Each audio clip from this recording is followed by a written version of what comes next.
쉬는 시간에서 다시 워크숍에 들어가도록 하겠습니다. 순환계획 파트 들어갈게요. 순환계에서 제가 가져온 자세는요, 파스치모타나예요. 이 자세가 선생님들께서 수업 중에 가장 많이 하는 자세이지 않나요? 원장님은 근데 파스치모타나에서가 언제쯤 들어가세요?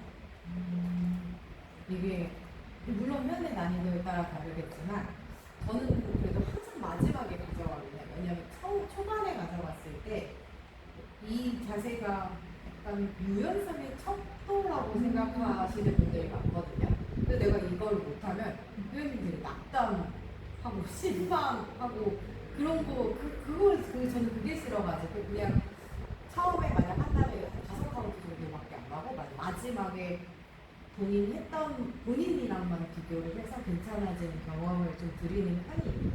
이 자세가 오늘 피크 포즈일까요? 그렇다고 보실 수 있을 것 같습니다. 진짜 여러 선생님들의 수련을 보다 보면 수업의 맥락에 따라서 수업 초반, 중반, 후반에서 목표로 하는 효과가 각자 다르다는 것을 알 수 있어요. 이 파스치모타나 아사나는 정말 80조의 매력을 가진 친구거든요. 그래서 이 파스치모타나 아사나를 순환계 측면에서 풀어보려고 합니다. 일단 이 파스치모타나 아사나는 앉아서 상체를 앞으로 숙여내는 정도의 자세잖아요. 원장님은 이렇게 파스치모타나 아사나에서 몸을 웅크리고 있으면 좀 차분해지지 않으세요? 저는 워낙 타이트한 스타일이라서요. 이 파스치모타나 아사나를 하면 몸을 좀 다 쓰는 편이라서 마지막에 좀 풀렸을 때 하면 좀 이게 쉬는구나라는 느낌을 받기는 해요. 매번 달라요. 근데 저는 탑탑안이나 바로미터 할 때도 같은 효과인 것 같더라고요. 이런 자세에서 사실 안정을 느끼는 이유는 다 같은 이유예요. 그 이유는 바로 심장에 있습니다. 심장은 체위에서 가장 많은 영향을 받는 장기거든요. 그래서 심장이 지면으로부터 높으면 높을수록 심장에서 수축해야 하는 힘이 커진다는 의미예요. 그래야 다리에 있는 피를 심장으로 충분히 밀어 올릴 수 있을 테니까요. 그런데 파스치모타나 아사나가 잘 안 나오시는 분들은 피를 심장으로 충분히 밀어 올릴 때 사실 이 교감신경의 항진이 엄청 우세하게 작용을 한다는 사실도 같이 알고 계시면 좋을 것 같습니다. 그런데 저는 약간 쌤이 얘기하신 것 중에 지금 파스치모타나 아사나가 잘 안 나오시는 분들한테는 지금 방금 교감신경이 우세하다라고 얘기하는 것처럼 파스치모타나 아사나가 잘 안 나오면 이거를 휴식 자세로 얘기하기가 어려울 것 같은데 그러면 어떻게 해야 되죠? 저는 보통 손등을 바닥에 툭 떨어뜨리고 고개 들이면 떨어뜨려서 등을 밀는 것처럼 가긴 하는데 원장님은 어떻게 하세요?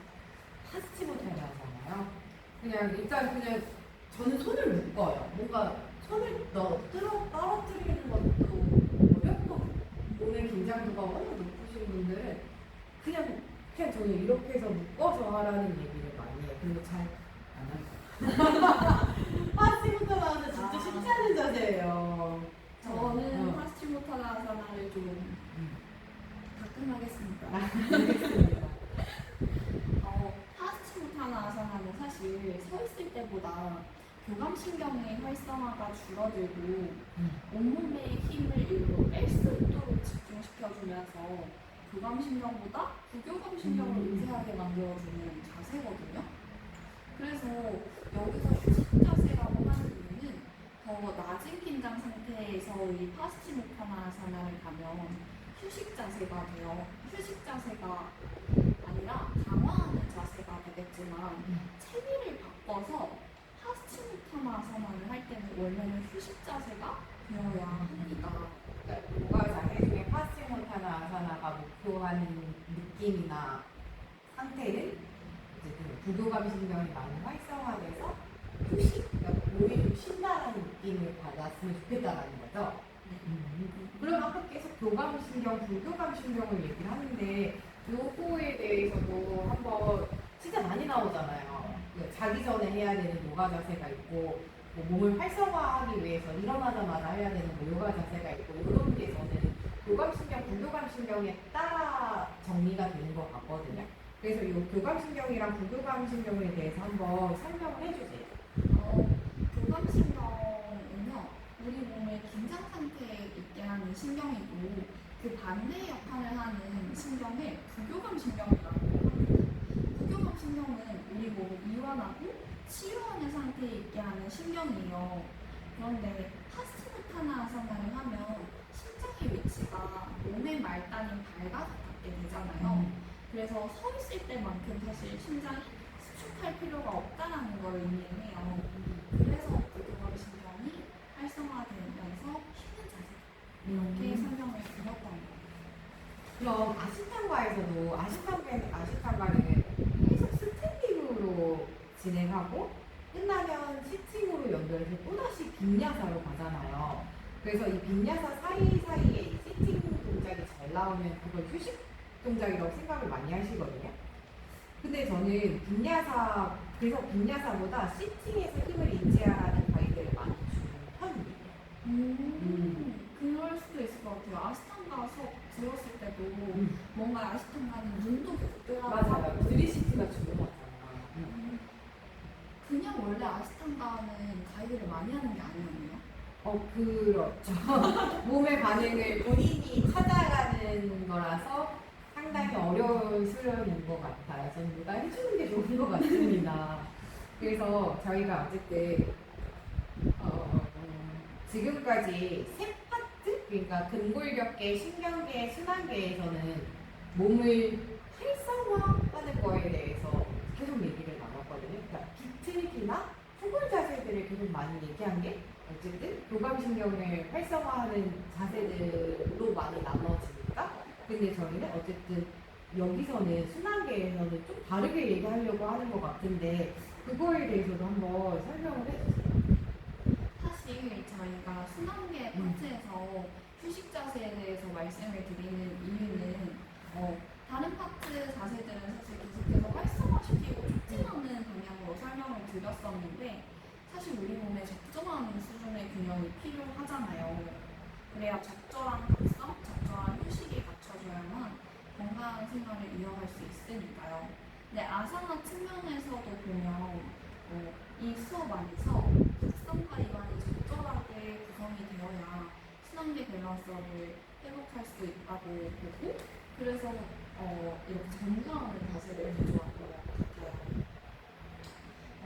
아사나의 수련은 휴식 자세보다는 교감신경을 활성화하는 자세들이 많은 이죠. 그래서 그 중에서도 부교감신경을 활성화시키는 자세들이 잘 없는 것 같아요. 어려운 것 같아요. 저는 부교감신경을 활성화하기 위해서는 여기 약간 위치에서도 보겠지만 거의 목 주변이랑 골반 천골 쪽이잖아요. 이 목 주변이랑 골반 천골 쪽이 좀 편하려면 일단 목이 좀 부드러워야 되고 골반이랑 엉덩이 주변이 유지가 되려면 다리가 유연해야 돼요. 그래서 어려운 것 같아요. 그래서 이 내용을 한 번 더 교감신경이나 목 주변이 어떻게 생리학적으로 기능을 하는지 한번 얘기해 주세요.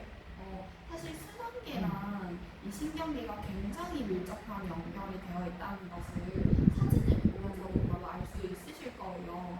뇌에서 뻗어나온 이 신경이 사실은 부교감 신경이고 부교감 신경이거든요. 여기서 이제 호흡을 마시고 내쉬는 거에 따라서 교감신경과 부교감신경의 활성도가 조절이 되는데요. 숨을 마실 때 교감신경이 증가를 하고 반대로 숨을 내쉴 때 부교감 신경이 증가를 합니다. 그래서 심장의 측면에서도 보면 숨을 내쉴 때 안정화가 되고 다른 부분도 숨을 내쉴 때 조금 이완이 된다라고 생각을 하시면 돼요. 그래서 호흡 중에서도 어디에 초점을 맞추냐에 따라서 신경계를 직접 조절할 수 있는 것 같아요. 이제 저는 약간 그렇게도 수업을 해요.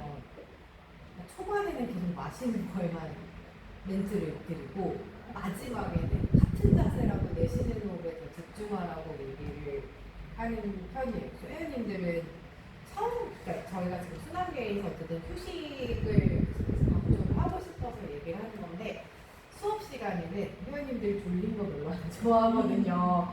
그래서 약간 선생님들 멘트를 조절하면 훨씬 더 좀 풍부한 수업이 될 수 있을 것 같아요. 그럼 부교감 신경 활성화를 위해서는 선생님들의 안내가 좀 필수적으로 요소가 되겠네요.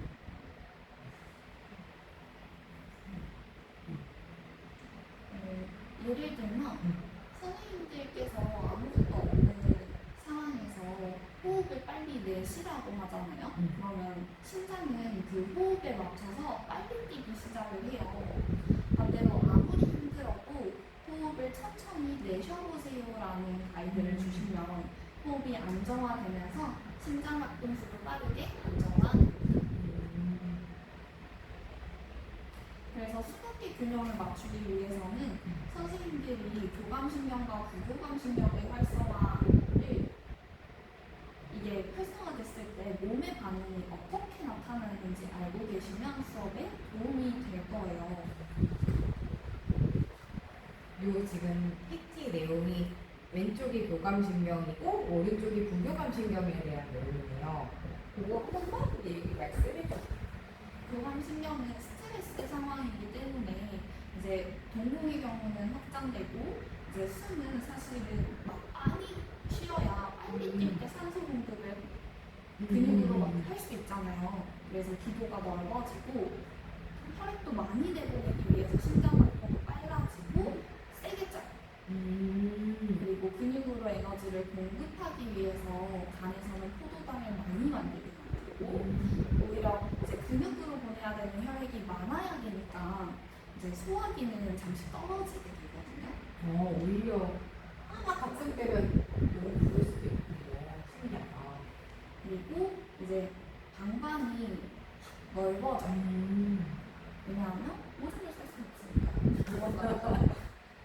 싸우다가 하나 갑자기 화장실 갈 수는 없으니까요. 그렇군요. 그래서 내장기관 같은 경우에는 교감신경이 너무 한진이 되면 기능이 잠시 떨어진다라고 생각을 해주시면 좋을 것 같습니다. 네, 그리고 부교감신경이요. 부교감신경은 설명드린 것과 반대라고 생각하시면 되는데 이제 좀 안정이 되면 눈이 풀리잖아요. 그렇죠. 동공이 축소가 되고 이제 호흡을 더 이상 가쁘게 할 필요가 없고 이제 천천히 쉬어도 되니까 기도가 좁아져요. 그리고 심장박동도 안정화가 되고 포도당이 글리코겐으로 저장이 된다라는 의미는 얘를 이제 나는 지금 안 써도 돼.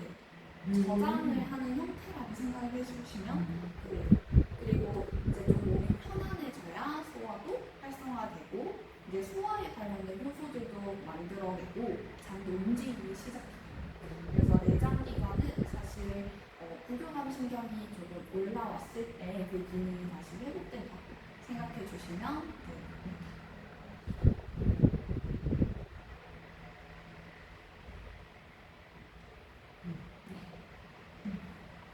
그러면 이 안정화 자세들을 제가 뽑아서 한번 생각을 해보는데 예를 들어서 자누시르사 같은 자세들 있잖아요. 앉아서 전구라는 자세들. 그런 자누시르사의 자세를 선생님들의 가이드에 따라서 편하게 갈 수 있는데 저는 오금을 좀 펴라는 가이드를 하기는 하는데 그 가이드 자체가 좀 회원들한테 힘든 가이드가 될 수도 있을 것 같아요. 네. 오금을 피라고 하면 거기에 의식을 가져가게 되면서 조금 더 허벅지 힘을 쓰는 교감신경이 활성화가 될 거고 반대로 힘을 쭉 풀어서 이마를 정강이 쪽으로 관절이 내려가지만 지금 뒤에 힘이 풀어지는 걸 느껴보라고 하면 부교감신경이 있어가지거든요. 이렇게 하는 자세 안에서 선생님들의 렌즈에 따라서 자율신경계 조절을 충분히 해낼 수 있다는 것을 아셨으면 좋겠어요. 그럼 선생님들의 멘트가 진짜 많이 중요하네요. 그래서 제가 똑같은 자세를, 그러니까 이 자세들은 하나는 파스치모타나아사나고 하나는 수타비라아사나잖아요. 이 자세를 제가 가지고 온 이유가 인요가에서도 많아요. 하타요가에서도 많은, 하타요가 워밍업으로도 많이 하는 자세인데 여기서 자율 교감신경에 대해서 멘트를 치면 난 너무 준비 배우는 느낌인 거고 여기 내가 부교감신경에 좀 더 초점을 맞춰서 얘기를 하면 좀 휴식 단계로 돌아가는 자세이겠네요. 잘 알겠습니다. 선생님들의 렌즈에 따라서 인용어가 되기도 하고 하타요가가 되기도 하고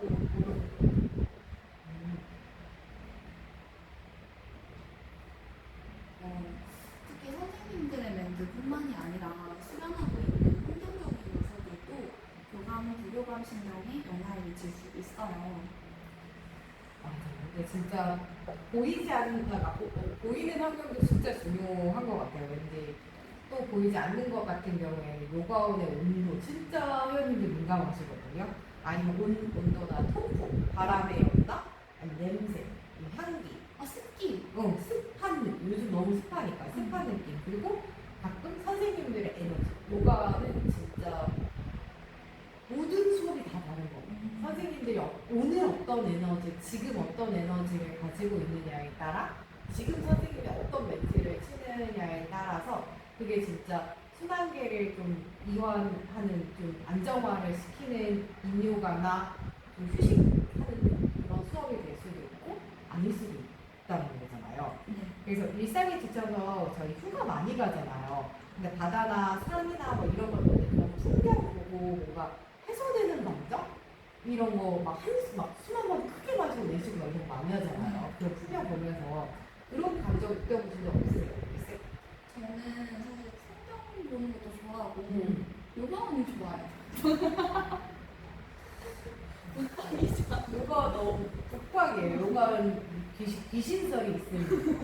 그래서 어쨌든 그러면 조금 더 호흡이랑 순환계에 대해서 한 번 더 멘트나 뭐 환경이나 이런 거에 대해서 한 번 더 얘기해 주세요.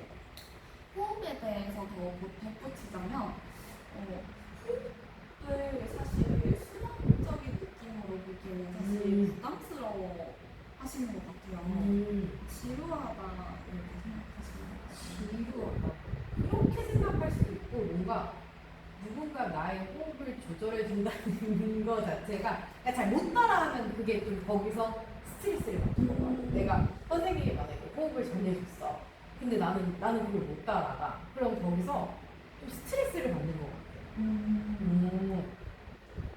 원장님은 호흡 안정화를 위해서 혹시 멘트 어떻게 가져가세요? 호흡의 안정화를 가져가기 위해서 저는 약간 진짜 호흡이 짧으신 분들이나 호흡을 잘 안 해보신 분들한테 이 숨소리 있잖아요. 그 숨소리를 일부러 좀 보내기는 하는데 지금 마시세요, 내쉬세요 이거를 얘기하지는 않아요. 마시세요, 내쉬세요 이렇게 얘기를 하진 않고 특히 처음에는 약간 마시는 호흡에 더 집중을 해서 하라고 하기는 해요. 어쨌든 그분들 운동을 하러 오신 분들이 많아가지고 약간 저희가 부교감 신경에 대해서 얘기를 하고 있지만 약간 요가를 쉬는 동작으로만 가져가는 그렇게 안 좋아하시거든요. 그래서 어쨌든 아예 호흡 얘기를 안 하게 되고요.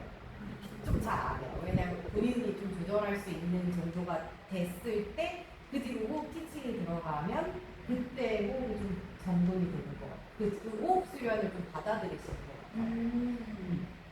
그래서 어쨌든 제가 정리를 하면 인위적인 주변 환경에 대해서 포커스하는 멘트들을 통해서 안정화나 혹은 교감신경 활성화를 이끌 수 있고 이런 부교감신경을 활성화하는 거를 좋아하는 쌤들 있잖아요. 예를 들어서 뭐 아로마 테라피 워크샵을 찾아다니신다든지 아니면 사운드 테라피 요즘 요가 노래하시는 분도 계시잖아요. 그러니까 악기 걷기 명상 같은 거, 먹기 명상 같은 것도 있더라고요. 요즘에는 진짜 신기한 게 많은 것 같아요. 이런 것들도 다 부교감 신경을 활성화해서 안정화하는 거를 좋아하시는 쌤들의 그런 약간 어떤 성향이 아닐까 싶어요. 그래서 저희가 이렇게 순환계 파트에서 부교감 신경을 강조하는 이유는 활성화되어 있는 심장을 안정화시키는 게 목표고, 그러기 위해서는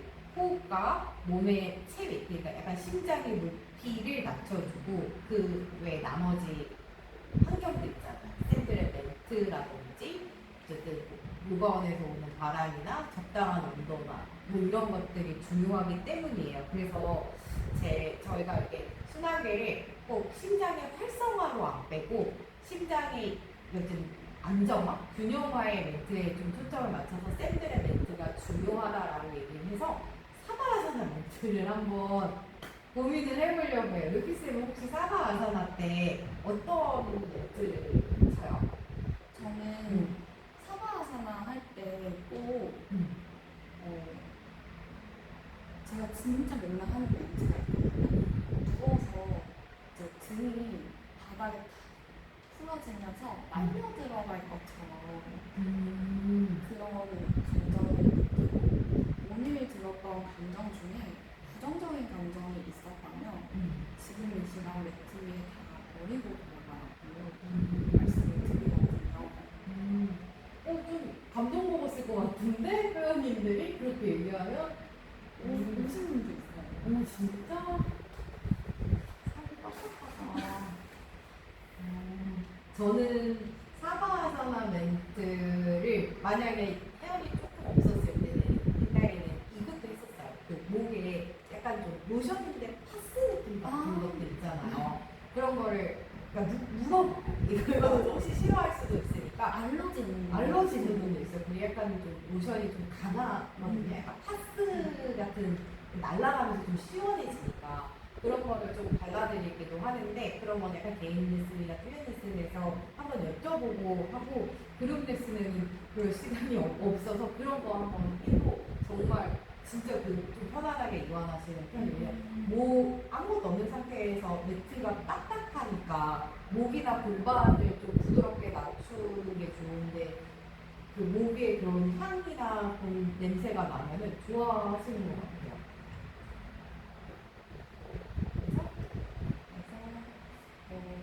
지금까지 저희가 사바아사나 멘트까지 해서 순환계의 안정화에 대해서 계속해서 말씀을 드렸었어요. 그래서 이런 생각이 들 수 있을 거예요. 만약에 교감신경을 활성화하는 거는 어쨌든 우리가 살아가는데 필요한 에너지고, 교감신경을 활성화하면은 무조건 다 좋은 거 아니에요? 열정 뿜뿜인 느낌이잖아요. 그래서 아드레날린도 되게 뿜뿜하고 일도 진짜 막 열몇 개씩 하고 막 그럴 수 있을 것 같은데, 쌤은 어떻게 생각해요? 교감신경 활성화 좀 무조건 좋은 거 아니에요? 사실 이 교감신경계가 너무 활성화되면 그 균형이 깨지게 되면서 어느 순간 진짜 졸도할 수도 있어요. 무섭다. 쌤 죽는 거 되게 좋아한다. 조심하셔라. 진짜 근데 조심하셔야 돼요. 아마 몇 분은 들어보셨을 수도 있을 텐데 미주신경성 실신이나 고정맥, 섬액, 심장과 관련된 질병들이 진짜 이 교감신경과 조금 연관이 되어 있거든요. 그래서 이런 것들을 막기 위해서 적절한 부교감 신경의 활성이 너무너무 중요합니다. 좀 극단적이긴 한데요. 이런 교감신경의 과활성화가 불러일으키는 위험성을 어디서 확인할 수 있냐면요. 바로 건강할 거라고만 생각했던 선수들한테서 찾을 수 있어요. 바로 스포츠 심장이라고 혹시 들어보셨을까요? 두 개의 심장이요? 박지성이 뭐 심장이 두 개다 막 이렇게 표현 많이 하잖아요. 맞아요. 그렇게 불리는 심장을 저희는 흔히 스포츠 심장 이렇게 부르는데, 얘를 이해하기 위해서는 순환을 조금 살펴보셔야 해요. 심장에 대해서 한번. 심장에 대해서 살펴보면 신장은 자신방 자신실, 무신방 무심실 이렇게 두 개의 신방과 두 개의 심실로 이루어져 있고 여기 보시면 빨간색 아래에 있는 방에서 나가는 혈관이 바로 대동맥입니다. 대동맥에서 짜내는 힘, 대동맥으로 짜내는 심장의 힘이 커요. 발끝까지 혈액을 전달을 할 수 있어요. 사실 선수들은요, 이 힘이 너무 진짜 세서 몸 안에 혈액을 전달하는 데 굉장히 효율적인 시스템을 가지고 있거든요. 그런데 이게 평소에 운동을 그만큼 하면 돼요. 계속 네. 평생 평생 이게 평소에 되잖아요. 그래서 선수들을 보면 오히려 운동을 끝내고 일상에서 돌아온 선수들, 은퇴한 선수들을 보면 가장 쉽게 아실 수 있으실 거예요. 보시면 섬액을 유발하는 경우가 있어요. 섬액 저 되게 잘 알아요. 왜냐면 제 신랑 때 남편도 원래는 고등학교까지 태권도 선수여서 훈련도 좀 꾸준히 하고 운동하는 걸 되게 좋아했다가 최근에 갑자기 의식업을 한다고 그랬는데 몸이 갑자기 안 좋아지더라고요. 그러니까 그게 저는 이해가 안 돼요. 워낙 좀 자기 관리를 열심히 하고 했는데 그러니까 뭐 준비하면서 자영업 준비하면서 요식업 준비하면서 어쨌든 좀 쉬었거든요. 운동을. 그러니까 어쨌든 딱 끄는 거죠. 운동을 딱 끊을 수밖에 없는 상황이 되니까 뭔가 계속 너무 힘들어하는 거예요. 그게 전 너무 이해가 안 됐거든요. 근데 그 병원에 가보니까 섬액이 있다고 그러더라고요. 근데 섬액이 운동선수들이나 이런 분들한테 좀 많이 나타나는 증상이라고 하더라고요. 심장이 느리게 뛰는데 그걸 계속 꾸준히 운동을 하지 않았을 때 어쨌든 몸이 더 피로도가 엄청 많이 올라가는 것 같더라고요. 섬액이 진짜 일반적인 심박수, 일반 사람이 뛰는 심박수보다는 사실 느려서 고혈압으로부터는 안전하거든요. 그런데 사실 심장이 뇌의 명령을 받아서 뛰는 장비는 아니에요. 심장 자체로 작동을 해서 그 힘에 의해서 조절이 뇌에 의해서 되는 거지. 그래서 심장의 주기가 뭔가 이상이 생겼다? 나는 조절할 여지 없이 뭔가 언제 큰일이 날지도 모르는 상태에 빠지게 되는 거죠. 이렇게는 잘 모르네요. 네. 가장 큰 기관 두 개는 독립적이네요. 네. 무섭네. 무섭네. 그래서 운동을 많이 하면 건강하고 오래 살 거라고 생각을 하시는데요. 이런 부분 때문에 운동을 과도하게 하는 거 조금 경계하셔야 해요. 그래서 막 축구 선수나 농구 선수나 이런 진짜 유산소성이나 심장 근육이 뭔가 되게 발달할 것 같은 그런 운동 선수들이 갑자기 막 심정지로 이렇게 죽는 경우가 그런 뜻이네요. 네. 근데 그런 의미에서 요가는 정말 안전한 운동이죠. 요가 하시는 분들이 돌연사 했다는 걸 못 들어보셨죠? 좀 그런 얘기 들어봤어요. 요가를 엄청 꾸준히 하시는 분들은 내 몸의 기능이 꺼지는 게 느껴진다고 했거든요. 처음에는 그렇게 생각 안 했는데, 진짜 내 몸이 기능이 꺼지는 걸 느껴질 수도 있겠다라는 생각을 요즘에는 조금 해요. 그래서 이렇게 운동을 많이 하는 게 사실은 문제가 되니까요. 운동 중독이라고 보통 표현을 하잖아요. 근데 이 운동 중독에 대해서는 아직 정확한 가이드라인이 없는 상황이라서 최소한의 기준을 가져왔어요. 어느 정도 운동을 해야 되냐는 보건복지부에서 일단 유산소 신체 운동을 일주일에 150에서 300분 또는 그 정도 유산소 신체 운동을 일주일에 75분에서 150분 해야 한다고 제한이 되어 있고 정말 제가 찾아보다가 아직 정확한 가이드라인은 없지만 운동 중독을 평가할 수 있는 설문지를 찾아왔어요. 근데 이게 저는 운동 중독에 대해서 우리나라가 아직 정리가 안 돼 있잖아요. 네. 그 이유가 우리나라 사람들은 운동을 안 해. 그래서 최소한의 가이드라인, 쌤이 얘기한 것처럼 일주일에 유산소를 2시간은 해야 되고 고강도를 2시간은 해야 된다라는 거는 1시간씩만 한다고 하면 일주일에 4번 운동 해야 되잖아요. 2번 유산소고 2번은 이제 뭐 헬스나 뭐 이런 근력을 향상할 수 있는 것들. 운동 중독에 대해서 다 왔는데 이거 한번 쓱 볼까요? 문학을 보면 위에 운동으로 인해 가정이나 직장 간에 소홀해졌다 이런 문항이 있는데요. 여기에서는 뭔가 내 일상생활에 지장을 받는 정도를 평가한다고 생각을 하시면 되시고, 다른 파트에 있는 가장 첫 문항을 보면 운동을 못하면 스트레스를 받는다. 맞아, 이런 부분 있어. 감정 조절과 관련된 부분이거든요. 운동 중독이 이 감정을 조절하는데 약간 영향을 많이 미친다. 그리고 세 번째 파트에 운동이 잘 안 되면 짜증나고 다른 일도 잘 안 된다. 이건 통제에 대한 부분이에요. 본인을 통제하는 부분. 그리고 마지막 파트는 운동을 마칠 때 아쉬움이 남고 다음 운동 시간이 기다려진다. 이건 정말 운동을 했을 때 순수하게 내가 좋아하는 감정 같은 거구나. 그리고 가장 마지막 운동을 하면 주위에서 나를 더 매력적으로 생각하는 매력적이요? 자기 칭찬, 자기가 변화하는 모습에 신체에서 얼마나 초점을 맞추냐 그 정도를 평가를 이건 하는. 약간 사회적인 시선 같은 느낌이에요? 운동하고 있는 내 모습을 상상하는 것이 좋다. 이건 진짜 운동 중독인데요? 그러면 쌤, 우리 저희가 순환계 파트 얘기했는데 어쨌든 순환계는 교감, 부교감, 신경계, 균형에 대해서 쭉 봤어요. 이거를 한 번 더 잘 설명을 해주세요.